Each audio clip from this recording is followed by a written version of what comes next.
Turning to the war in the Middle East, Israel says its forces have surrounded the Gaza Strip's biggest city, but mounting civilian losses have led to calls for action to minimize civilian death. Moon Hye-ryeon has the details. Gaza City has reportedly been surrounded by Israeli forces, and as the conflict continues, countries are pressing to minimize civilian losses. Israeli Prime Minister Benjamin Netanyahu said in a statement that they are advancing at the height of the battle and have made impressive successes. Thousands of strikes in the Gaza Strip since the Hamas attacks on October 7th have led to the deaths of over 9,000 Palestinians. According to officials in the besieged enclave, the strikes in the biggest refugee camp in Jabalia on Thursday have resulted in 195 killed and 120 missing. With the mounting death toll, there are calls to protect civilian lives.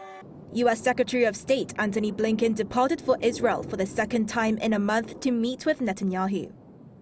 We will be talking about concrete steps that can and should be taken to minimize harm to men, women, and children in Gaza.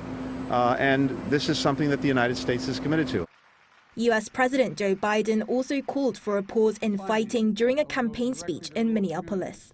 Chile's president met with Biden to say that Israel is violating international law, and the United Arab Emirates said that it was working relentlessly to reach a full humanitarian ceasefire.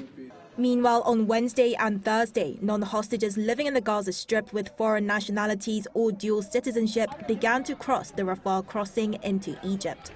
There were 15 nationalities on the list of people approved to leave, and among the 344 who crossed the border on Thursday was a family of 5 South Korean nationals. Officials expect some 7,000 more foreign passport holders to leave Gaza over the coming weeks. A Japanese aircraft departed from Tel Aviv for Tokyo on Thursday, bringing 15 South Koreans and 1 foreign national family member, following the offering of 20 seats last month. With this, there are 420 South Korean citizens remaining in Israel. Moon Hye-ryeon, Arirang News.